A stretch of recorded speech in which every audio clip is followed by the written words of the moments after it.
இப்போ நீங்கள் income tax இதை பற்றி நம்ம பேசும்போது இப்போ மோஸ்ட் ஆஃப் த டிரான்சாக்ஷன்ஸ் எல்லாமே நம்ம டிஜிட்டலைஸ் பண்ணுறோம். நீங்கள் ஆல்மோஸ்ட் 80% கவர்மெண்ட்டே கிளைம் பண்ணுது. அப்படி வரும்போது இப்போது இந்த மாதிரி இன்கம் டேக்ஸில் கணக்கில் வராமல் இல்லைன்னா ஆஃப் த புக்ஸ் பண்ண முடியுமா? சொல்கிற மாதிரி ஆர்டிஃபிஷியல் இன்டெலிஜென்ஸ் அவ்வளோ ஸ்மார்ட்டாக இருக்கும்போது. ஸோ இன் கன்க்ளூஷன் சந்தீப், அப்போது what you say, GST avoid பண்ணுறதா இல்லை ₹1 ₹1 டேக்ஸ் கட்டிட்டு போகிறது நல்லதா? எவேஷன் சான்ஸ் ரொம்ப கம்மியாகிட்டு வருது. இப்போ எக்ஸாம்பிள் என்னென்னா எம்எஸ்எம்இன்னு தொடங்கும்போது வாட் ஆர் த சர்டிஃபிகேஷன்ஸ் இல்லாட்டி மேண்டேட்லி எடுத்து வச்சுக்கிறது நல்லது? MSMEஸே பார்த்தீங்கன்னா government is indirectly encouraging you to come out of informal sector to formal sector.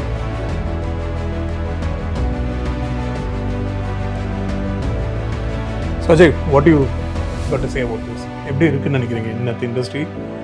How do you see the future? ரொம்ப பிரைட்டாக இருக்குது. பர்டிகுலர்லி லாஸ்ட்டு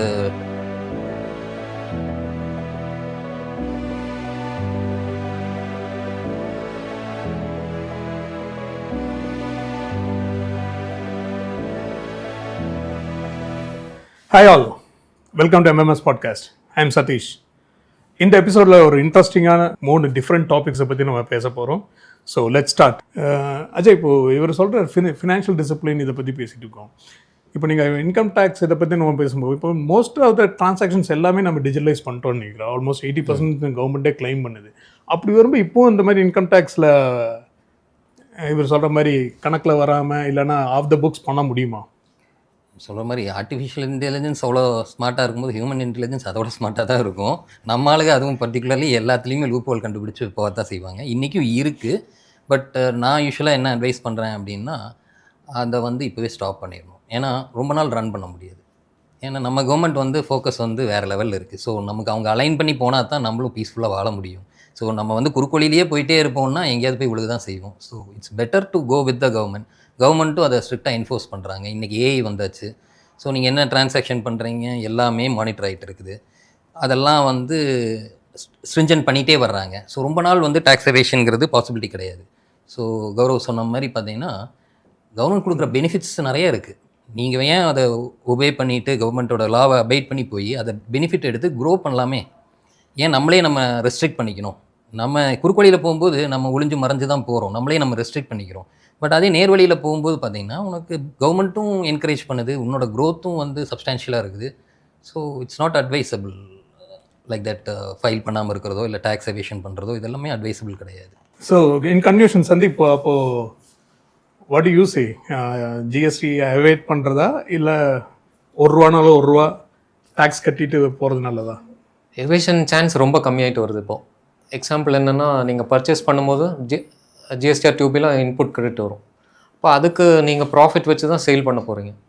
அது நீங்கள் சேல் காமிக்காமல் இருந்தீங்கன்னா திருப்பியும் ப்ராப்ளம் தான். அது பர்ச்சேஸ் இவ்வளோ பண்ணுறீங்க, ஆனால் சேல் இல்லை, ஜிஎஸ்டி கட்டல, உங்கள் குட்ஸ் எங்கே ஸ்டாக் எங்கே காமிக்க சொல்லுவாங்க. ஸ்டாக் இல்லைன்னா அவங்க அசியூம் பண்ணிக்குவாங்க you are sold the goods. So அதுக்கு நீங்கள் அவங்கள ரேட் போட்டு டேக்ஸ் கட்ட சொல்லுவாங்க. இப்போ இந்த பேங்க் அக்கௌண்ட்ஸும் ஜிஎஸ்டி அதுவும் இன்டர்லிங்க் ஆயிருக்கா? ஆமாம், பேங்க் அக்கௌண்ட்டும் ஜிஎஸ்டி இன்டர்லிங்க்டு. நான் 3 அக்கௌண்ட் வச்சுருந்தா அந்த 3 அக்கௌண்ட்டுமே கேப்சர் பண்ணேன். ஆமாம், பேன் எல்லாமே பேன் ரிலேட்டட் தான். ஓகே, ஃபார் எக்ஸாம்பிள் இப்போ சில டிரான்சாக்ஷன் இருக்குன்னு வச்சுக்கோங்க, நான் சேலாக பண்ணல, ஆனால் கொஞ்சம் பணம் உள்ள வருது வெளியே போகுது, அதுக்கு ஒவ்வொன்றுக்கும் நான் ஜஸ்டிஃபிகேஷன் கொடுக்க வேண்டியிருக்கா? இல்லை, இது நீங்கள் கேட்ட கேள்விக்கு பெஸ்ட் எக்ஸாம்பிள் என்னென்னா, ஒரு பேல்புரிக்காரருக்கு ஜிஎஸ்டிலேருந்து நோட்டீஸ் போயிருக்கு. 40 lakhs மேலே உங்கள் பேங்க் அக்கௌண்ட்டில் டிரான்சாக்ஷன் இருக்குது, ஏன் இன்னும் ஜிஎஸ்டி ரெஜிஸ்டர் பண்ணலாம்? அது this answers your question. So பண்ணிதான் ஆகணும். அவர் என்ன பண்ணுவார்? பில்புரி சேல்ஸ். Okay, depends. ஆமாம், ஓகே. யூபிஐ நான் கேட்குறது அதில் நான் ஜிஎஸ்டி எடுத்துட்டேன், என்னோட டிரான்சாக்ஷன் நடந்துட்டு இருக்கு. நான் பட் சில டிரான்சாக்ஷன் ஃபார் எக்ஸாம்பிள் எனக்கு பர்சனலாக ஒரு அமௌண்ட் உள்ள வருது, ஒரு ஃப்ரெண்டு தெரியாமல் நான் கேட்குறேன், அவர் என்னுடைய கரண்ட் அக்கௌண்ட்டில் போட்டார், அதுவும் ஜிஎஸ்டிக்குள்ளே வரும்? அது ஜிஎஸ்டியில் வராது. Only if you make a sale it comes under the parlance of GST. So otherwise I can give a reply கொடுக்கலாம். This is not a sale. This is not part of my sale. அது லோனா வாங்கியிருக்கேன் இல்லை gift அந்த மாதிரி கொடுக்கலாம். If you get the notice from GST. Explanations they accept provided with supporting documents. Just okay, if the explanation is not accepted, again they will you'll be scrutinized. So அப்படி பிடிச்ச அமௌண்ட்டுக்கு எவ்வளோ டாக்ஸ் கட்ட வேண்டியிருக்கும்? அதான் என்ன ஹெச்எஸ்என் கீழே உங்கள் குட்ஸோ இல்லை சர்வீஸோ வருதோ அதுக்கான. ஸோ அந்த டேக்ஸ் கட்டியே ஆகணும். ஆமாம். 18% ஒரு கிரேட். ஸோ அஜய், இந்த டிசிப்ளின் பற்றி பேசும்போது again due dates becomes one of the key discipline இல்லைங்களா? ஸோ அந்த டியூ டேட்ஸ் பற்றி கொஞ்சம் எலாபரேட்டாக சொல்லுங்கள். டியூ டேட்ஸில் இந்த நியூ ஆக்டில் கொஞ்சம் சேஞ்சஸ் கொண்டு வந்திருக்காங்க. அதாவது சேலரி கிளாஸு அவங்களுக்கு வந்து 31st of July every year was the due date for filing returns. அதில் எந்த சேஞ்சும் கொண்டு வரல, that remains the same. But இந்த self employed small business class அவங்களுக்கெல்லாம் வந்து 31st July இருந்தது வந்து 1 month எக்ஸ்டெண்ட் பண்ணியிருக்காங்க. ஸோ ஆகஸ்ட் எண்டுக்கு அது பண்ணியிருக்காங்க. அது ஒரு பெரிய ரிலீஃப் தான். ஏன்னா எங்களுக்கும் பெரிய ரிலீஃப் தான். ஏன்னா ஃபஸ்ட்டு 1 month இது உங்களுக்கு ஃபோக்கஸ் பண்ணலாம். இது எல்லாமே ஒரே டெட்லைன் வைக்கும்போது எங்களுக்கும் ப்ரெஷரு, அவங்களுக்கும் டேட்டாஸ் எல்லாம் கலெக்ட் பண்ணி கொண்டு வந்து கொடுக்குறது. இதில் வந்து யூஸ்வலி பார்த்தீங்கன்னா நார்மலி அந்த போர்ட்டல் ஓப்பன் ஆகிறதுக்கு கொஞ்சம் டிலே ஆகும். இது எல்லா கிளிச்சஸும் இருந்தது. பட் இப்போ நம்ம கவர்மெண்ட்டை ப்ளேம் பண்ண முடியாது. இப்போ அவங்க ஓரளவுக்கு ரெகுலேட் பண்ணி போர்ட்டல்லாம் கரெக்ட் டைம், இல்லாட்டி ரொம்ப லேட் பண்ணிட்டு இருந்தாங்க, இப்போ அதெல்லாம் கரெக்ட் டைம் பண்ண ஆரம்பிச்சிட்டாங்க. ஸோ இப்போ அசசிக்கும் அந்த டெட்லைனில் குள்ளார ஃபைல் பண்ணோங்கிற ஒரு இது வருது. ஏன்னா அந்த கொஸ்டினிங் வருது அவங்களுக்கு. நம்ம எப்படி இந்த சிவில் ரிப்போர்ட் மாதிரி, சிவில் ரிப்போர்ட்டில் அந்த வேல்யூஷன் தெரியுது, டிசிப்ளின் தெரியுதுங்க மாதிரி நீங்கள் லேட்டாக கண்டினியூஸாக லேட் ஃபைலிங் பண்ணிட்டு இருந்தீங்கன்னா பேங்க் லோன்லாம் போகும்போது அது வந்து ஒரு க்ரெடிபிலிட்டி பார்க்குறாங்க. ஏன்னா அது எல்லாமே எவாலுவேட் பண்ணுறாங்க. ஸோ அசசிக்கு அது ஃபீல் ஆகுது, நம்ம கரெக்ட் டேட்டுக்கு பண்ணலையே, மிஸ் ஆகுதுங்கிறது. எல்லா அசசியும் அதை அவேர்னஸ் பண்ணுறாங்க. அப்புறம் இந்த டேக்ஸ் ஆடிட் கேஸுக்கு வந்து as it is 31st of October தான் டெட்லைன் வச்சுருக்காங்க. இந்த புது ஆக்டில் இனி ஒரு பெரிய ரிலீஃப் என்ன சப்போர்ட் பண்ணியிருக்காங்க அப்படின்னா, முதல்ல வந்து 9 months டைம் தான் கொடுத்துருந்தாங்க ரிவைஸ். இது வந்து நான் சொன்னது due date filing return. Due டேட்டுக்கு அப்புறமும் ஃபைல் பண்ணுறது ப்ரொவிஷன்ஸ் இருக்குது. ஸோ அது பண்ணும்போது ரிவைஸ் ரிட்டர்ன் பண்ணுற மாதிரி தான் வரும் அது. ஸோ அதுக்கு வந்து 9 months தான் கொடுத்துருந்தாங்க. 31st of December of every year was the deadline. அதை வந்து இந்த நியூ ஆக்டில் வந்து என்ஹான்ஸ் பண்ணி ஒரு 3 months நமக்கு ஒரு போனஸ் கொடுத்துருக்காங்க. ஸோ 31st of March வரைக்குமே நம்ம வந்து ஃபைல் பண்ணலாம். பட் இந்த டியூ டேட் மிஸ் பண்ணி ஃபைல் பண்ணுறதுக்கு ஒரு சின்ன பெனால்ட்டியும் இருக்குது. So we have it incurs a cost. அதுக்குண்டான சார்ஜஸ் வந்து அடிஷன்ஸ் வரும். So it's advisable to stand with the due date. Before due date file பண்ணுறது தான் அட்வைசபிள். அதுக்கு மேலே போனாலும் கொஞ்சம் ரிலாக்ஸேஷன் இருக்குது. முதல்ல இருந்ததுக்கு இப்போ கொஞ்சம் இது இருக்குது. அதே மாதிரி பார்த்திங்கன்னா நீங்கள் சொன்னீங்க இல்லையா, ஃபஸ்ட்டு விட்டு போயிருப்பாங்க 2 வருஷம்லாம் அப்படிங்கிறது. ஸோ அந்த மாதிரி நிறைய பேர் இருப்பாங்க. அதாவது இன்கம் டேக்ஸே மறந்துடுவாங்க. அதாவது செலக்டிவ் அம்னீஷியா மாதிரி அவங்களுக்கு எப்போ தேவை வருதோ அப்போ தான் இன்கம் டேக்ஸே ஞாபகம் வரும். கார் லோன் வாங்கணும், ஹவுசிங் லோன் வாங்கணும், லோனுன்னா தான் இன்கம் டேக்ஸ் ஞாபகம் வருமே தவிர இல்லாமல் வராது. ஸோ அதனால் என்ன பண்ணுவாங்கன்னா கேப் விட்டுருவாங்க. அப்புறம் ஐயோ நான் 4 வருஷமாக பண்ணலையே, 3 வருஷமாக பண்ணலையே அப்படிங்கிற அதை பண்ணுறதுக்கு ப்ரொவிஷன்ஸ் இருக்குது. அது வந்து அப்டேட்டட் ரிட்டர்ன் வாங்க. ஸோ நம்ம போய் இப்போ பழைய ரிட்டர்ன்ஸ் மிஸ் பண்ணிட்டோம், எனி ரீசன், சிலவங்க வேலிட் ரீசன் கூட இருக்கலாம், ஹெல்த் ரீசன் இருக்கலாம், எந்த ரீசனுக்கு வேணாலும் மிஸ் அவுட் பண்ணியிருக்கலாம் அந்த டியூ டேட்ஸை. ஸோ அவங்களுக்கு வந்து அப்டேட்டட் ரிட்டர்ன்ஸும் பண்ணுறதுக்கு உண்டான ப்ரொவிஷன்ஸ் இருக்குது. 48 months வரைக்கும் அது டைம். பட் அப்படி ஒட்டுக்கா பண்ணுறதுனால பேங்க் லோன் வந்து அகைன் இந்த கிரெடிபிலிட்டி குறையுது. பட் ப்ராக்டிக்கலாக நான் பார்த்துருக்கேன் என் கிளைண்ட்ஸ்க்கு. இப்போ கூட 1 week பிஃபோர் ஒரு கிளைண்ட் வந்து இதே மாதிரி தான், அவங்க வந்து ஹவுஸ் ஒய்ஃப் தான், சின்ன சின்ன ரெண்டல் இன்கம் இதெல்லாம் வந்துட்டு இருக்குது. பட் அவங்க வந்து ரிட்டர்ன் ஃபைல் பண்ணுறதை மிஸ் பண்ணிட்டாங்க. ஆப்வியஸ்லி அவங்களுக்கு பெரிய இன்கம் கிடையாது, பட் அவங்க வந்து பண்ணிட்டு இருந்தது தான், ரிட்டர்ன் ஃபைல் பண்ணிட்டு இருந்தாங்க. அவங்களுக்கு இன்கம் ஜாஸ்தி இல்லைனாலும் she was filing the returns. But suddenly பார்த்தீங்கன்னா அந்த தேவை அவங்க அதோட இம்பார்ட்டன்ஸ் அவங்க ஃபீல் பண்ணலையே என்னமோ ஒரு 3-4 years விட்டுட்டாங்க, 3 years விட்டுட்டாங்க. இப்போ வந்து அவங்க சன்னுக்கு ஒரு கார் எடுக்கிறதுக்கு லோனுக்கு போகும்போது தான் இதோட இம்பார்ட்டன்ஸ் தெரிஞ்சது அவங்களுக்கு. ஸோ 1-2 பேங்க்ஸ் எல்லாம் வந்து ஸ்ட்ரைட்டாகவே ரிஜெக்ட் பண்ணிட்டாங்க, உங்களுக்கு எலிஜிபிலிட்டி இல்லைன்னு. ஸோ நான் எங்கள் பேங்க்கில் பேசினேன். எங்கள் பேங்க்கில் வந்து அப்டேட்டட் ரிட்டர்ன் அக்செப்ட் பண்ணிக்கிறேன்னு சொன்னாங்க. நாங்கள் பண்ணி கொடுத்தோம், ஒரே டைமில் தான் பண்ணி கொடுத்தோம் அப்டேட்டட் ரிட்டர்ன். நாங்களும் ஒரு டவுட்டில் தான் பண்ணி கொடுத்தோம். ஏன்னா நாங்கள் வந்து ரிட்டனுக்கு கேரண்டி கொடுக்கலாம், லோனுக்கு நாங்கள் கேரண்டி கொடுக்க முடியாது. ஸோ நான் ரிட்டர்ன் பண்ணி கொடுத்தேன். பேங்க் மேனேஜரை பர்சனலாக இன்ட்ரடியூஸும் பண்ணி வச்சிட்டேன். எனக்கு வேண்டப்பட்ட கிளைண்ட் நீங்கள் என்ன உங்களால் முடிஞ்ச ஃபேவர் பண்ணுங்கன்னு. Yesterday evening I got the message that because of you I got the loan sanction. My car is getting delivered next week. ஒரு 30 lakhs rupees-ஓட கார் கிடைச்சது. ஸோ அப்டேட்டட் ரிட்டனும் இட்ஸ் அட்வைசபிள். ஸோ யாராவது அப்படி மிஸ் பண்ணியிருந்தாங்க, return file பண்ணுறது miss பண்ணியிருந்தாங்கன்னா இப்போ still time is there for them to file the updated return. So bank is also accepting depending on the banks. நம்ம அது வந்து எல்லா பேங்க்ஸும் எடுத்துக்கணும் இல்லை, but I know the banks which are accepting that. Great. Okay, maybe அவங்களோட risk analysing capacity. Okay, so Sandeep, அந்த GST பற்றி நம்ம இத்தனை நாள் பேசிகிட்டு இருந்தோம். ஓகே, இந்த ஜிஎஸ்டி ரெஜிஸ்டர் பண்ணும்போது எந்த மாதிரி விஷயங்கள் ரொம்ப கேர்ஃபுல்லாக இருக்கணும்? What are the things to be taken care while registering? நார்மலாக ஜிஎஸ்டி ரெஜிஸ்டர் பண்ணிடுவோம்.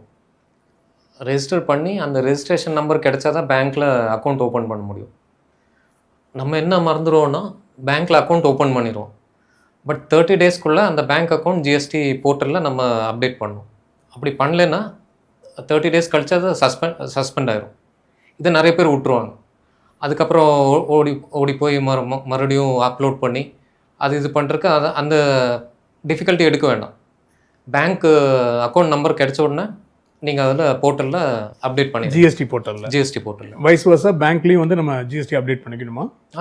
ஜிஎஸ்டி எடுத்தால் தான் பேங்க் அக்கௌண்ட்டை ஓப்பன் பண்ணணும். இல்லை, ஓகே. நிறைய பேர் கேட்பாங்க, நிறைய பேங்க்ஸ் கேட்பாங்க. ஏன்னா அப்போ தான் உங்கள் ஃபர்ம் நேம் இருக்கும் இல்லையா, ஜிஎஸ்டியில் என்ன ஃபர்ம் நேம் வருதோ அதுதான். ஓகே. இல்லைன்னா நம்ம இண்டிவிஜுவல் நேமில் தான் பேங்க் அக்கௌண்ட் ஓப்பன் பண்ண முடியும். அதுவும் இல்லாமல் ஜிஎஸ்டிஆர் 1 ஃபைல் பண்ணுறோம் இல்லையா, whichever is earlier 30 டேஸ்க்குள்ளே நீங்கள் பேங்க் அக்கௌண்ட்டு அப்டேட் பண்ணணும். இல்லைன்னா ஜிஎஸ்டிஆர் 1 வந்து நீங்கள் ஃபைல் பண்ணுறீங்கன்னா whichever is earlier. GSTR 1 file பண்ணோன்னா பேங்க் அப்டேட் பண்ணி ஆயிருக்கணும். இது வந்து 1 ஜனவரி 2026 இது அப்ளிகபிள். நிறைய பேர் இது விட்டுருவாங்க, அதுக்கப்புறம் பேனிக் ஆவாங்க. அதனால் இது ஒரு சந்தீப், இப்போ சின்ன டவுட். இப்போ நீங்கள் சொன்னீங்களே ஜிஎஸ்டிஆர் இல்லாமல் பேங்க் அக்கௌண்ட் ஓப்பன் பண்ணணும். பட் என்னோட வந்து 30 lakhs கீழே தான் இருக்க போகுதுன்னா நான் ஏன் ஜிஎஸ்டி அப்ளை பண்ணணும்? அப்போ பேங்க் அக்கௌண்ட் அப்போ ஓப்பன் பண்ண முடியும்? நீங்கள் ஓப்பன் பண்ணலாம், உங்கள் பர்சனல் நேமில் ஓப்பன் பண்ணலாம். கம்பெனி நேமில் பண்ண முடியும். இது பண்ணிக்கலாம். நம்ம வந்து அந்த இண்டிவிஜுவலாக இருந்தீங்கன்னா கம்பெனி நேமில் பேங்க் அக்கௌண்ட் ஓப்பன் பண்ணுறது உத்தியோகாதாரர் இருக்குது. ஓகே, அதை வச்சு கூட பண்ணிக்கலாம். அது again depends on the bank. சில பேங்க் இன்சிஸ்ட் பண்ணுறாங்க, சில பேங்க் ரிலாக்ஸ்டாக இருக்காங்க. ஓகே, நம்ம அது ஸ்ட்ரிக்டாக சொல்ல முடியாது. இல்லை, ஏன்னா இப்போ கவர்மெண்ட்டே வந்து 30 lakhs வரைக்கும் எனக்கு ஜிஎஸ்டி வேண்டாங்குது. ஜிஎஸ்டி இருக்கணும். நான் என் கம்பெனி வந்து எனக்கு 20 லட்சம் தான் எனக்கு டேர்ன் ஓவர் ஆகும். நீங்கள் சொன்ன மாதிரி பேல்வரி கடைனா வச்சுக்கோங்களேன், எனக்கு 20 லட்சம் தான் வரும், எனக்கு ஜிஎஸ்டி வராது. ஆனால் சர்வீஸ் கிடையாது, அது சேல் சொல்கிறேன். ஓ, ஃபைன். ஸோ நான் ஒரு சாதாரண சின்னதாக வச்சுருக்கேன், எனக்கு 20 லட்சம் தான் டேர்ன் ஓவரே ஆக போகுது. நான் ஜிஎஸ்டி இல்லாமல் பேங்க் அக்கௌண்ட் ஓப்பன் பண்ண முடியாதுங்கிறீங்க? பண்ணலாம், உங்கள் பேரில் பண்ணிக்கலாம். கம்பெனி நேமில் கிடைக்கிறது ரொம்ப கஷ்டம். கம்பெனி நேமில் பண்ணோன்னா அவங்க என்ன கேட்குறாங்கன்னா, இப்போ ஏதாச்சும் XYZ கம்பெனி நீங்கள் ஃப்ளோட் பண்ணுறீங்கன்னா அந்த XYZக்கு உண்டான ஒரு ரெக்கார்ட் கேட்குறாங்க. ஸோ ஜிஎஸ்டி நீங்கள் ஆப்வியஸ்லி ரெஜிஸ்டர் பண்ணும்போது அதில் வந்துடுது XYZ அண்ட் கம்பெனின்னு வந்துடுது. ஸோ அதுக்குண்டான வேலிட் ப்ரூஃப் இருக்குது. Same thing the bank ask for இங்கே வரும்போது செகண்டரி என்ன பண்ணலாங்கிறத பார்க்கணும். ஸோ அதுவும் வந்து நம்ம வந்து எல்லா பேங்க்கும் அக்செப்ட் பண்ண வைக்க முடியாது. நம்ம we can force the bank to accept. Some banks என்ன சொல்கிறாங்கன்னா, நீங்கள் இந்த ரெஜிஸ்ட்ரேஷன் ஓகேங்கிறாங்க, ஜிஎஸ்டி இல்லைனாலும் பரவாயில்ல, எங்களுக்கு வந்து இந்த உத்தியோகாதார் ரெஜிஸ்டர் பண்ணி கொடுங்க, நாங்கள் அதை வச்சே நாங்கள் ஓப்பன் பண்ணி தரோங்கிறாங்க. ஸோ அந்த மாதிரி பேங்க்கை பொறுத்த வரைக்கும் என்னென்னா, அவங்களுக்கு வந்து ஏதோ ஒரு ப்ரூஃப் வேணும். அந்த கேவைசி நார்ம்ஸ் இருக்கு இல்லையா, அந்த கேவைசி நார்ம்ஸ் பண்ணுறதுக்கு அவங்க வேணும். அதை பைபாஸ் பண்ணி அவங்க பண்ண முடியாது. பிஸ்னஸ் எக்ஸிஸ்டன்ஸ் ஏதோ ஒரு ப்ரூஃப் சார் சொன்ன மாதிரி. So Gaurav, when we talk about all this, MSME தொடங்கும்போது what are the certifications we'll have to mandatorily எடுத்து வச்சுக்கிறது நல்லதுன்னு நினைக்கிறீங்க? இப்போ ஜிஎஸ்டி ஃபைன், அது தவிர வேறு ஏதாச்சும் சர்டிஃபிகேஷன்ஸ் போகணுமா? MSMEஸே பார்த்தீங்கன்னா government is indirectly encouraging you to come out of informal sector to formal sector. So அதில் முக்கியமானது பார்த்தீங்கன்னா உதயம் ரெஜிஸ்ட்ரேஷன். ஸோ ஒன்ஸ் இப்போ நீங்கள் கவர்மெண்டோட கிளாக்லேயே இல்லை அப்படின்னா கவர்மெண்ட் இப்படி ஒரு பிஸ்னஸ் நீங்கள் ரன் பண்ணுறீங்கன்னு தெரியாது. ஸோ இது முதல்ல தெரிஞ்சுக்கணும் அப்படிங்கும்போது அப்போ அவங்க என்ன எதிர்பார்க்குறாங்கன்னா, நீங்கள் இன்ஃபார்மல் செக்டார்லேருந்து ஃபார்மல் செக்டார் வரணும். அதுக்கு முக்கியமானது என்னென்னு பார்த்தீங்கன்னா உதயம் ரெஜிஸ்ட்ரேஷன். ஸோ இப்போ எனக்கு வந்து இப்போ இன்கம் டேக்ஸ் என்ன பே பண்ண இல்லை, அல்லது வித்தின் த லிமிட்குள்ளே தான் இருக்கேன், அல்லது ஜிஎஸ்டி இப்போ நீங்கள் டிஸ்கஸ் பண்ண மாதிரி ஜிஎஸ்டி வித்தின் த லிமிட் தான் இருக்கும்போது நான் ஜிஎஸ்டி ரெஜிஸ்ட்ரேஷன் பண்ணல அப்படிங்கும்போது கவர்மெண்ட்டுக்கு எப்படி தெரியும் நீங்கள் ஒரு பிஸ்னஸ் ரன் பண்ணுறீங்க? ஸோ அதுக்கு இந்த ஃபார்மல் செக்டார் கொண்டு வரதுக்கு தான் இப்போ இந்த உதயம் ரெஜிஸ்ட்ரேஷன் அப்படிங்கிறது கொண்டு வந்துருக்காங்க. ஃபர்ஸ்ட் வந்து அது இருக்கு. ஸோ அந்த ரெஜிஸ்ட்ரேஷன் பண்ணிட்டீங்க அப்படின்னா நீங்கள் வந்து அப்படிங்கிறது தெரிய வருது. இதுக்கப்புறம் என்ன ஆகும் அப்படின்னா, இப்போ உங்களோட நீட்ஸை பொறுத்து இருக்கு. இப்போ உங்களுக்கு பிஸ்னஸ் ரன் பண்ணணும், கண்டிப்பாக ஃபண்ட்ஸ் வேணும். இதை நீங்கள் ஓன் ஃபண்ட்ஸ் வச்சு பண்ணலாம். ஆர் இன்கேஸ் ஓன் ஃபண்ட்ஸ் இல்லை, வெளியில் பார்க்கலாம். யூஸ்வலாக நம்மளோட ஜென்ரல் ஒரு அப்ரோச் எப்படின்னு பார்த்தீங்கன்னா ஒரு ப்ரைவேட் மணி லெண்டிங் தான். இப்போ ரொம்ப இன்ட்ரெஸ்ட் எல்லாம் பார்த்தீங்கன்னா எக்ஸாபரண்ட்டாக இருக்கும். ஸோ இதை பண்ணலாம் அப்படிங்கும்போது கவர்மெண்ட் என்ன பண்ணுறாங்கன்னா, உங்களுக்கு கன்செஷனல் ரேட்டில் லோன்ஸ் கொடுக்குறாங்க, ப்ரையாரிட்டி பேசிஸில் கொடுக்குறாங்க. ஸோ அதுக்கு ஒரு முக்கியமான கேட்டகரி ஃப்ரம் இன்ஃபார்மல் இருந்து நீங்கள் ஃபார்மல் செக்டாருக்கு வரும். அப்படி வரும்போது ரெஜிஸ்ட்ரேஷன் மேண்டேட்டரி. இந்த ரெஜிஸ்ட்ரேஷன் பண்ணும்போது again the government encourages you to come within the ambit of income tax, then within ஜிஎஸ்டி. அப்படி வரும்போது உங்களை பற்றி ஒரு ட்ராக் ரெக்கார்டு வரும். இப்போ நான் லோன் வாங்கினா தான் என்னோட கிரெடிட் சிபிலில் என்னோட ஹிஸ்ட்ரி வரும். லோனே வாங்கலை அப்படிங்கும்போது என்னோட கிரெடிட் ஹிஸ்ட்ரியில் இது எந்த ரிஃப்ளெக்டும் ஆகாது. அப்படி வரும்போது லோன் கொடுக்கறதுக்கும் பேங்க்ஸும் தயங்குவாங்க. இப்போ அதே மாதிரி இப்போ நான் பிஸ்னஸ் பண்ணுறேன் அப்படின்னா எப்படி கவர்மெண்ட்டுக்கு தெரியும்? ஓகே. ஸோ அதுக்கு they encourage you to come out of informal sector to formal sector. So அதில் ஒரு ஃபர்ஸ்ட் ஸ்டெப் தான் Udyam registration. So once Udyam registration பண்ணிட்டீங்கன்னா ஆட்டோமேட்டிக்காக உங்கள் இன்கம் ஜாஸ்தியாகும்போது இன்கம் டேக்ஸ் பே பண்ணுவீங்க. ஸோ அது கவர்மெண்டோட இதில் வருவீங்க. தென் சிமிலர்லி ஜிஎஸ்டி உங்களுக்கு அப்ளிகபிள் ஆகும்போது நீங்கள் ஜிஎஸ்டி கூட வருவீங்க. ஸோ அப்படி வரும்போது ஒன்ஸ் நீங்கள் இந்த கம்ப்ளைன்சஸ் எல்லாம் பண்ண ஆரம்பிச்சிங்கன்னா you are eligible for all these government schemes. So அப்போ தான் நீங்கள் எலிஜிபிள் ஆகும். So how do you look at the future of MSME in India? MSME இந்த ஃப்ளாஷ் லைட் மாதிரி ரொம்ப பிரைட்டாக இருக்கு. ஸோ எங்களை மாதிரி ப்ரொஃபஷனல்ஸ்க்கும் ரொம்ப பிரைட்டாக இருக்கு. Okay. So what is your advice for youths who are trying to build an industry or ஒரு ஃபார்மர் ஒரு நல்ல ஒரு கார்ப்பரேட் ஆரம்பிக்கணும், நல்ல ஒரு இண்டஸ்ட்ரி ஆரம்பிக்கணும்னு நினச்சி உள்ளே வரக்கூடிய யூத்துக்கோ இல்லை பப்ளிக்கு what is your advice? Yes, ஒரு ஜென்ரல் அட்வைஸ் எப்படி அப்படின்னா, எப்படி நம்ம ஒரு வீட்டு பட்ஜெட் நம்ம எப்படி பண்ணுறோமோ அது மாதிரி பிஸ்னஸ்க்கும் நம்ம ஃபோர்காஸ்ட் பண்ணணும். நமக்கு எவ்வளோ பணம் தேவைப்படும், எவ்வளோ இருக்குது, எவ்வளோ கடன் வாங்கணும் அல்லது சேவிங்ஸ் வச்சு ரன் பண்ணலாம். ஒன்று. ரெண்டாவது, இனிஷியலாக பிஸ்னஸ் வால்யூம் மேனேஜபிள் சைஸ் இருந்துச்சுன்னா அது without any professional support you can manage. But once it goes beyond manageable size. So manageable size நான் சொன்னது இப்போ நீங்கள் டிஸ்கஸ் பண்ணுற மாதிரி ஜிஎஸ்டிக்குள்ள நீங்கள் வரும்போது 20 lakhs 40 lakhs ரெஜிஸ்ட்ரேஷன் வரும் இல்லையா. ஸோ ஒன்ஸ் அந்த வால்யூம்குள்ளே வருது அப்படிங்கும்போது மை ஒப்பீனியன் இஸ் ஒரு ப்ரொஃபஷனல் சப்போர்ட் எடுத்துக்கிறது பெஸ்ட். இப்போ ஒரு காலத்தில் நம்ம அந்த பாட்டி வைத்தியம் சொல்லிட்டு இருந்தோம். அப்படி வரும்போது பார்த்தீங்கன்னா வீட்லேயே நம்ம சின்ன என்ன இருக்கோ பாட்டி சொல்லுவாங்க இந்த மருந்து சாப்பிடுங்கன்னு அப்படியே நம்ம மேனேஜ் பண்ணுவோம். பட் எல்லா டைமும் நம்ம பாட்டி வைத்தியம் அப்போ சூட் ஆகுமான்னா சில விஷயத்துக்கு நம்ம கண்டிப்பாக ஒரு ஃபேமிலி டாக்டரோ இல்லை ஒரு அடுத்த போகணும். ஸோ அதே மாதிரி தான் இதுவும். ஸோ பிஸ்னஸ் வால்யூம் மேனேஜபிளாக இருக்கிற வரைக்கும் நீங்கள் ஹேண்டில் பண்ணலாம். பட் ஒன்ஸ் அதை வந்து சைஸபிளாக போகுது அப்படிங்கும்போது it's better to get a professional support. So Ajay, what you got to say about this? எப்படி இருக்குன்னு நினைக்கிறீங்க இந்த இண்டஸ்ட்ரி? How do you see the future? ரொம்ப பிரைட்டாக இருக்குது. பர்டிகுலர்லி லாஸ்ட்டு 10 இயர்ஸாகவே நல்ல பூமில் தான் இருக்குது. இப்போ நீங்கள் கேட்ட மாதிரி இப்போ இருக்கிற யூத்தெல்லாம் வந்து அவங்க நம்மளை விட எல்லாம் வந்து வெல்வெஸ்டாக தான் இருக்காங்க. They know what they need. So அவங்க வரும்போதே எனக்கு இதெல்லாம் வேணும்னு சொல்லிட்டு தான் வர்றாங்க. ஆப்வியஸ்லி எங்கள் இதில் பார்த்தீங்கன்னா Gaurav only usually interacts with new clients. அவர்கிட்ட தான் அந்த ஆப்ளிகேஷன் கொடுத்துருக்கோம். ஸோ அவருக்கு நல்லாவே தெரியும் எப்படின்னு. அவங்க வரும்போதே டிமாண்டோட தான் வர்றாங்க. நம்ம அவங்களுக்கு சொல்லிக் கொடுக்கணுங்கிற தேவையில்லை. அவங்க முதலே வந்துடுறாங்க ப்ரிப்பேர்டாக, எனக்கு இது இந்த ரெஜிஸ்ட்ரேஷன் வேணும், இது வேணுங்கிறது. ஸோ நம்ம அவங்க சொல்கிறத பண்ணாலே போதுங்கிற மாதிரி தான் இருக்குது. ஸோ இன்றைக்கி எல்லா அவேர்னஸும் வந்திருக்கு. இன்றைக்கி எல்லாருமே சோஷியல் மீடியா அதில் எல்லாமே தெரிஞ்சுக்கிறாங்க. ஸோ கவர்மெண்ட் ஸ்கீம்ஸு என்ன பெனிஃபிட்ஸ் இருக்குது எல்லாமே தெரியுது. ஒரு பிஸ்னஸ் போகிறதுக்கு முன்னாடி ஒரு தரோவாக அவங்க ஒரு ரிசர்ச் பண்ணிட்டு தான் பிஸ்னஸ்க்கு வர்றாங்க. அதனால் ஃப்யூச்சர் வந்து ஹெல்த்தியாக தான் இருக்குது.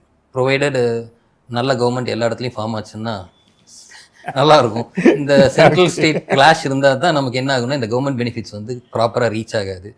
So I pray that double engine government works everywhere. இல்லை, when you say about this, இன்னத்து யூத் பார்த்தீங்கன்னா டாக்டர்கிட்ட போய் உட்காந்து அவங்களே சொல்லிடுறாங்க, நான் இன்னொன்று மாத்திரலாம் சாப்பிட்ருக்கேன், இன்னொன்று சிம்டம்ஸு வேறு ஏதாச்சும் உங்களுக்கு சொல்ல வேண்டியிருக்கு. ஸோ அப்படி இருக்கும்போது உங்கள் இதில் சொல்லவே வேண்டாம் இல்லையா? கிரேட். ஸோ இத்தனை நேரம் ரொம்ப டெக்னிக்கலாகவும் ரொம்ப இன்டெப்த்தாகவும் நிறைய விஷயங்கள் பேசிட்டோம். காமனாக சொல்லணும்னா what are the current changes which has got பப்ளிக்கு புரிஞ்சுக்கிற மாதிரி கொஞ்சம் நல்ல சேஞ்சஸ் என்னெல்லாம் வந்திருக்குன்னு கொஞ்சம் சொல்ல முடியுமா? இப்போ ஆஃப்லைட் பார்த்திங்கன்னா இந்த ஃபினான்ஷியல் இயரில் நிறைய புது சேஞ்சஸ்லாம் கொண்டு வந்திருக்காங்க. ஸோ பேசிக்கலி பார்த்திங்கன்னா ஏடிஎம் டிரான்சாக்ஷன்ஸில் வந்து கொஞ்சம் சேஞ்சஸ் கொண்டு வந்திருக்காங்க. நம்ம யூபிஐ விட்ரால் இருக்குது. யூபிஐ விட்ரால் வந்து இப்போ அவங்க வந்து அந்த ஃப்ரீ லிமிட் இருக்கு இல்லையா, ஒவ்வொரு ஏடிஎம் கார்டுக்கும் இவ்வளோ டிரான்சாக்ஷன், ஃப்ரீ டிரான்சாக்ஷன், அதில் வந்து யூபிஐ விட்ராலையும் கொண்டு வந்திருக்காங்க. ஸோ நம்ம அந்த கியூஆர் கோட் ஸ்கேன் பண்ணி விட்ரா பண்ணிக்கலாம் ஏடிஎம் டிரான்சாக்ஷன். அதை வந்து அதுக்குள்ளார கொண்டு வந்திருக்காங்க. So it depends, bank to bank vary ஆகுது. சில பேங்க்ஸ் வந்து 5 times சொல்கிறாங்க, சிலவங்க 3 times கொடுக்குறாங்க ஃப்ரீ விட்ராவல். அதுக்கு மேலே வர்ற எக்ஸ்ட்ரா விட்ராவல்ஸ்க்கு வந்து obviously they charge around 23 rupees per transaction plus GST and other taxes. So இது ஒரு புது இது கொண்டு வந்திருக்காங்க. அப்புறம் என்னென்னா இந்த 2 factor ஆத்தென்டிகேஷனுங்கிறத மெயினாக கொண்டு வந்திருக்காங்க. யூஸ்வலி இப்போ நம்மளே அதை ஒவ்வொரு இதுலேயும் பார்ப்போம். இன்வெஸ்ட்மெண்ட் ஆங்கிலெல்லாம் போனால் எல்லாமே அந்த 2FA கேட்குது. ஸோ இந்த 2FA வந்து எதுக்கு கொண்டு வந்திருக்காங்கன்னா செக்யூரிட்டி ரீசன்ஸ். ஏன்னா இப்போ நிறைய இந்த சைபர் ஃப்ராட்ஸு, ஸ்கேம்ஸ்டர்ஸ் இதெல்லாம் நிறைய இருக்கிறனால அதிலிருந்து இன்வெஸ்டர்ஸ் ஆகட்டும் காமன் பப்ளிக்கை ப்ரொடெக்ட் பண்ணுங்கிறதுக்கோசரம் இந்த 2FA வந்து இப்போது கொண்டு வந்திருக்காங்க. அதே மாதிரி பார்த்தா மேக்ஸிமம் கவர்மெண்ட்டோட ஃபோக்கஸ் எங்கே இருக்குன்னா கேஷ் ட்ரான்சாக்ஷனை டோட்டலாக எலிமினேட் பண்ணுறது தான் அவங்களோட ஃபோக்கஸ். அதுதான் ஒரு விதத்தில் நல்லதும் கூட எக்கனாமிக் க்ரோத்துக்கு. ஸோ அதில் பார்க்கும்போது இப்போ ஃபாஸ்டேக் தான் தே ஆர் ப்ரிஃபரிங். ஸோ நீங்கள் cash transaction on toll plazas அது ரிமூவ் பண்ணிட்டாங்க. ஸோ ஃபாஸ்டேக் இல்லைனா any UPI transaction you can do. இதனால் என்ன ஆகும்னா ஃப்ராட்ஸ்டர்ஸ் இதாகுது. ரெண்டாவது இப்போ புது இன்னொரு இது கொண்டு வந்துருக்கிறது என்னென்னா, இப்போ ஹைவேஸில் ட்ராவல் பண்ணுறோம், இப்போ டோல் பிளாஸா போகணுன்னா நீங்கள் வந்து ஐடி கார்டு வச்சுருக்கணுங்கிறது ஒரு மேண்டேட்ரி கொண்டு வந்திருக்காங்க. So it's a security reason. இப்போ கார் தெஃப்ட் ஆகுது, இந்த மாதிரி விஷயம் இருக்கும்போது ட்ரேஸ் பண்ணுறதுக்கு ஈஸி. சில சமயம் என்ன பண்ணுறாங்கன்னா, அவங்க ஹோல்டு பண்ணுறதுக்கு ரைட்ஸ் இருக்குது. உங்ககிட்ட வேலிட் ஐடென்டி கார்டு இல்லைன்னா உங்களை அங்கேயே டோல் பிளாஸில் ஹோல்ட் பண்ண முடியும். அதே மாதிரி சர்ப்ரைஸ் செக்கிங்கும் கொண்டு வந்திருக்காங்க ஹைவேஸில். ஸோ நம்ம ட்ராவல் பண்ணுறோம், திடீர்னு எங்கே வேணால் நின்று சர்ப்ரைஸ் செக் பண்ணலாம். அங்கே பண்ணும்போது நம்ம பேப்பர்ஸ் கரெக்டாக இருக்கா, ஐடி கரெக்டாக இருக்கா, இது எல்லாமே பார்க்குறாங்க. ஸோ கவர்மெண்ட் வந்து இப்போ இதெல்லாமே வந்து ஆப்வியஸ்லி எல்லா டெவலப் கண்ட்ரீஸ்லையும் இருக்குது. ஸோ நம்மளும் இப்போ ஃபாஸ்ட் டெவலப்பிங்னால இந்த இதெல்லாம் இம்ப்ளிமெண்ட் பண்ணியிருக்காங்க. அதுக்கு எல்லாமே வந்து கவர்மெண்ட் நிறைய இனிஷியேட்டிவ்ஸ் கொண்டு வந்திருக்காங்க. இப்போ ரீசெண்டாக பார்த்தீங்கன்னா கனெக்ட் டு ரெகுலேட் அப்படின்னு சொல்லி ஆர்பிஐயில் ஒரு இது ப்ரொப்போசல் கொண்டு வந்திருக்காங்க. அது என்னென்னா, இப்போது இந்த ஏடிஎம் ட்ரான்சாக்ஷன் ஆகட்டும், இல்லை யூபிஐ ட்ரான்சாக்ஷன் ஆகட்டும், அதுக்கெல்லாம் ஒரு செக்யூரிட்டி ஃபேக்டர் மாதிரி இப்போ அது லைவில் இருக்குது. அந்த கனெக்ட் டு ரெகுலேட் நம்ம ஆர்பிஐ வெப்சைட்டில் போனால் நம்ம கூட ஏதாவது சஜஷன்ஸ் கொடுக்கலாம்னா கொடுத்துக்கலாம். ஏன்னா நானும் கூட அதில் கொடுத்துருக்கேன் சஜஷன். என்ன suggestion? Up to 8th May வரைக்கும் it will be kept open. So citizens வந்து தே ஆர் வெல்கமிங் சஜஷன். என்ன இதுன்னா, எப்படி இனியும் ரெகுலேட் பண்ணலாம், எனி ப்ரொடக்ஷன் இனி என்ன, அதுக்குண்டான சஜஷன்ஸ் நம்மளும் காமன் பப்ளிக் கொடுக்கலாம். 8th May maybe they will extend or that I know. 8th May நம்ம சஜஷன்ஸ் கொடுத்துட்டோம்னா அதுக்கப்புறம் அதை இம்ப்ளிமெண்ட் பண்ணுற சான்ஸ் இருக்குது. அதில் மேஜரான ப்ரொப்போசல் என்னென்னா, இந்த சீனியர் சிட்டிசன்ஸ் இருக்காங்க இல்லையா, அவங்கள தான் நிறைய இந்த ஸ்கேம்ஸ்டர்ஸும் ஃப்ராட்ஸ்டர்ஸ் எல்லாம் டார்கெட் பண்ணுறாங்க. ஸோ அவங்ககிட்ட கண்டிப்பாக ஃபண்டு இருக்கும், சீனியர் சிட்டிசனும் ரிட்டையர்ட் ஃபண்ட் அதெல்லாம் இருக்கும். அதை ப்ரொடெக்ட் பண்ணுறதுக்கு என்ஹான்ஸ்மெண்ட் அதுதான் பண்ணுறாங்க. ஸோ இனிமேல் எப்படி வரும் அப்படிங்கிறது ஒரு சஜஷன் என்னென்னா, ஒரு ஹை வேல்யூ ட்ரான்சாக்ஷன் நம்ம பண்ணுறோன்னா we have to wait for some time, because they will do the back and checking process இதெல்லாம் பண்ணுறாங்க. அந்த மாதிரியான ஃபேக்டர்ஸ் இருக்குது. ஸோ இதெல்லாமே நல்ல விஷயங்கள் நடந்துகிட்டு இருக்குது. அதையும் மீறியும் ஃப்ராட்ஸ்டர்ஸ் வர்றாங்க, அவங்க இது பண்ணுறாங்க. அவேர்னஸ் நம்மக்கிட்ட அவேர்னஸ் இருக்கணும். கவர்மெண்ட்டுக்கு வந்து ஒரு லிமிட் வரைக்கும் தான் அவங்களால கண்ட்ரோல் பண்ண முடியும். நம்மளும் எல்லாமே அவேராக இருந்தோம்னா டோட்டலாக அதை எலிமினேட் பண்ண முடியும். நம்ம தப்பிச்சுக்கலாம். நம்ம எம்ஜிஆரே பாடி வச்ச திருடராய் பார்த்து அது கரெக்ட் தான். ஸோ நீங்கள் என்ன சொல்கிறீங்க? Adding to what Ajay sir said sir, so அவர் ஜென்ரல் பப்ளிக் சொல்கிற மாதிரி சொன்னார். நான் business in general, particularly MSMEs. So இவங்களுக்கு பார்த்தீங்கன்னா இப்போ மேக்ஸிமம் எல்லாம் பார்த்தீங்கன்னா இப்போ ஃபர்ஸ்ட் யூஸ்வலி ப்ரீவியஸ்லி நம்ம பார்த்தீங்கன்னா இந்த பிரிக்கர் மோட்டார் கம்பெனி அப்படின்னு சொல்லுவோம். அதாவது ட்ரெடிஷ்னலாக நம்ம வந்து ஆன்லைனில் இல்லாமல் ஆஃப்லைனில் தான் பிஸ்னஸ் பண்ணிட்டு இருக்கோம். இப்போ ஆன்லைன் காலம் வந்தாச்சு. ஸோ இதுக்கு வந்து கவர்மெண்ட் வந்து பல வகையில் உதவுது. அதில் ஒன்று பார்த்தீங்கன்னா இந்த ஓஎன்டிசி பிளாட்ஃபார்ம் அப்படிவாங்க. அது என்ன ஓஎன்டிசினா open network for digital commerce. So இப்போ நான் வந்து இப்போ தான் ட்ரெடிஷ்னல் பிஸ்னஸ் பண்ணுறேன், நான் ஆன்லைனில் எனக்கு அதை பற்றி எதுவுமே தெரியாது. அப்படிங்கும்போது நம்ம யூஸ்வலாக நம்ம என்ன பண்ணுவோம் அப்படின்னா, ஜென்ரலாக ஒரு ஃப்ளிப்கார்ட்டோ இல்லை ஒரு அமேசான் அப்படி தான் நம்ம வந்து தேடுவோம், அதில் நம்ம குட்ஸை நம்ம இது பண்ணலாமா அப்படின்னு. இப்போ கவர்மெண்ட்லேயே வந்து இந்த ஓஎன்டிசி அப்படின்னு கொண்டு வந்துருக்காங்க. ஸோ இதை வந்து ஒரு அஃபோர்டபுள் காஸ்ட்டில் சின்ன சின்ன பிஸ்னஸஸ் இந்த மாதிரி பிக் ஆன்லைன் காமர்ஸ் ஜெயின்ஸில் போனோம் அப்படின்னா டிரான்சாக்ஷன் காஸ்ட் அதெல்லாம் கொஞ்சம் ஹையாகவே இருக்கும். ஸோ அஃபோர்டபுள் காஸ்ட்டில் ஜென்ரல் பிஸ்னஸ், அதாவது கிட்டத்தட்ட இந்த எம்எஸ்எம்இஸ் அவங்க யூஸ் பண்ணுற மாதிரி இந்த ஓஎன்டிசி பிளாட்ஃபார்ம் கொண்டு வந்திருக்காங்க. ஸோ அது பர்டிகுலராக இந்த எம்எஸ்எம்இஸ்க்கு ஒரு பெரிய ஒரு வரப்பிரசாதம்னு சொல்லலாம். ஸோ அதை வந்து அவங்க அதை ட்ரை பண்ணலாம், ஆன்லைன் பிஸ்னஸை த்ரூ ஓஎன்டிசி மூலமா அவங்க பண்ணலாம். ரெண்டாவது, யூஸ்வலாக இப்போ பிஸ்னஸ் ரன் பண்ணணும் அப்படின்னா நம்ம ஒர்க்கிங் கேபிட்டல்னு சொல்லுவோம். அதாவது day to day funds manage பண்ணுறது ஒர்க்கிங் கேபிட்டல். ஸோ இது வந்து எப்படி ஆகும்னா, இப்போ நான் ஒரு ஸ்மால் பிஸ்னஸ் நான் ரன் பண்ணுறேன், நான் சேல் பண்ணுறேன் அப்படின்னா எனக்கு 2 ஆப்ஷன் இருக்குது. இதில் வந்து நான் கேஷாக சேல் பண்ணலாம், கொடுத்த உடனே கேஷாக வாங்கிக்கலாம், ஆர்எல்ஸ் கிரெடிட் சேல்னு சொல்லுவோம். அதாவது நான் சேல் பண்ணுவேன், என்னோட கஸ்டமர் வந்து ஒரு 30 நாள் இல்லை ஒரு 60 நாள் இல்லை 90 நாள் கழிச்சு கொடுப்பாரு. இப்போ இந்த 30 நாள் 60 நாள் 90 நாளில் ஒரு பிளாக்கேஜ் வரும். ஸோ இதை நான் எப்படி சமாளிக்கிறேன்? ஸோ இதுக்கு ஆல்ரெடி இந்த ஒரு ஸ்கீம் தான், அது இன்னும் வந்து ஃபைன் டியூன் பண்ணியிருக்காங்க, ட்ரெட்ஸ் அப்படின்னு ஒரு ஸ்கீம். அதாவது ட்ரேட் ரிசீவபிள்ஸ் டிஸ்கவுண்டிங் சிஸ்டம். இதில் எப்படின்னா பர்டிகுலர் எலிஜிபிள் க்ரைட்டீரியா நான் மீட் பண்ணுறேன் அப்படின்னா, இப்போ இந்த மாதிரி என்னோட கிளைண்ட்ஸோட பில்ஸ் இருக்கும் இல்லையா, அவுட்ஸ்டாண்டிங், அவங்க வந்து எனக்கு ஒரு 30 நாள் கழிச்சு தான் கொடுப்பாங்க, 90 நாள் கழிச்சு தான் கொடுப்பாங்கன்னா அந்த ஒரு கேப்பை ஃபில் பண்ணுறதுக்கு இந்த இன்வாய்ஸை நான் வந்து ட்ரெட்ஸ் மூலியமாக அதை நான் வந்து லிஸ்ட் பண்ணேன் அப்படின்னா, சப்ஜெக்ட் டு எலிஜிபிலிட்டி அப்படி பண்ணாங்கன்னா டிஸ்கவுண்டிங் பண்ணி எனக்கு அந்த அமௌண்ட் பிஃபோர் ஹேண்ட் வந்துடும். பேங்க்லாம் பண்ணிருந்தாங்க, அது வந்து பேங்க் பண்ணும்போது உங்களுக்கு கொஞ்சம் ஒரு ஹை லார்ஜ் கார்பரேட்ஸ் அதுக்கு மாதிரி தான் இருந்தது. ஒரு காமன் ஸ்மால் இப்போ எம்எஸ்எம்இஸ்க்கு வந்து அதை வந்து கொஞ்சம் ஒரு எட்டாக்கணியாக தான் இருந்தது. பட் இப்போ இது வரனால இது it is accessible to all, but again subject to terms and conditions. அப்படி வரும்போது அந்த ஃபண்ட்ஸ் உடனடியாக அவங்களுக்கு கிடைக்கும் போது எகெயின் அவங்க வந்து பிஸ்னஸ் போடுறாங்க, எகெயின் அந்த பிஸ்னஸ் ரன் ஆகும். ஸோ இதுவும் ஒரு நல்ல ஒரு அதுவும் ஒரு வரப்பிரசாதம் சொல்லணும். ஓகே சந்தீப், உங்களுக்கு என்ன சொல்ல வேண்டியது பப்ளிக்கு? இப்போது டாக் ஆஃப் தி டவுன் பார்த்தீங்கன்னா, டாக் ஆஃப் தி வேர்ல்டு பார்த்தீங்கன்னா ஏஐ. ஆர்டிஃபிஷியல் இன்டெலிஜென்ஸ் அது மேஜர் டிஸ்ரப்டர் தான். மிடில் லெவல் மேனேஜர்ஸ் அவங்களோட ஒர்க்கு கண்டிப்பாக எஃபெக்ட் ஆகும். இது ஃபார் ஜிஎஸ்டியில் எப்படி டூலாக யூஸ் பண்ணுறாங்கன்னா, ஃபஸ்ட்டு வந்து நம்ம கார் வாங்குவோம், அது வந்து blocked credit, we are not suppose to take. நிறைய அசஸிஸ் என்ன பண்ணுவாங்கன்னா, எடுத்துக்கோ வந்தால் பார்த்துக்கலாம் அப்படின்னு. இப்போ என்ன ஆகுதுன்னா, அவங்களே வேலிடேஷன் அண்ட் எக்ஸப்ஷன்ஸ் ப்ரோக்ராம் பண்ணியிருக்காங்க, அதே எடுத்து கொடுத்துரும். அப்போது நம்ம எது பிளாக் கிரெடிட்டில் எடுக்கிறோமோ அதே வந்து எக்ஸப்ஷன்ஸாக கொடுத்துரும். ஆஃபீஸர்ஸ்க்கு வந்து அவங்க ஒவ்வொரு கேஸாக போய் எடுக்க தேவையில்லை, அவங்களுக்கு எக்ஸப்ஷன் த்ரோ ஆகிட்டே இருக்கும், அவங்க பாட்டுக்கு நோட்டீஸ் கொடுத்துட்டே இருக்கலாம். அதனால் லா கரெக்டாக புரிஞ்சு கம்ப்ளைண்ட்ஸ் நீங்கள் கரெக்டாக பண்ணிங்கன்னா ease of doing business, government என்ன எதிர்பார்க்குறாங்க அது நம்ம அவுட்புட்டு பெனிஃபிட்டை நம்ம ரீட் பண்ணிக்கலாம். எவ்வளோக்கு எவ்வளோ ரூல்ஸை மதிக்கிறோமோ அவ்வளோக்கு எவ்வளோ நம்ம சேஃப். சிஸ்டமை ஓவர் கம் பண்ண வேண்டாம். ஓகே. இல்லை ஏன்னு சொல்லும்போது பார்த்தீங்கன்னா, இப்போ நம்ம எல்லாமே surrounded by AI, surrounded by cameras, so we should be very watchful. இப்போ எந்த அளவுக்கு அட்வான்ஸ்டாக போயிருக்குன்னா, நம்ம டைப் பண்ணுறோம் இல்லையா, இப்போ நம்ம ஒரு பேங்கிங் இதில் டைப் பண்ணுறோம், இந்த டைப் பண்ணுற ஸ்பீடை வச்சு நம்ம தான் டைப் பண்ணுறோமா இல்லை ஒரு ஸ்கேன்ஸ்டர் டைப் பண்ணுறோமாங்கிறது வரைக்கும் அசஸ் பண்ணுற அளவுக்கு வந்துட்டாங்க.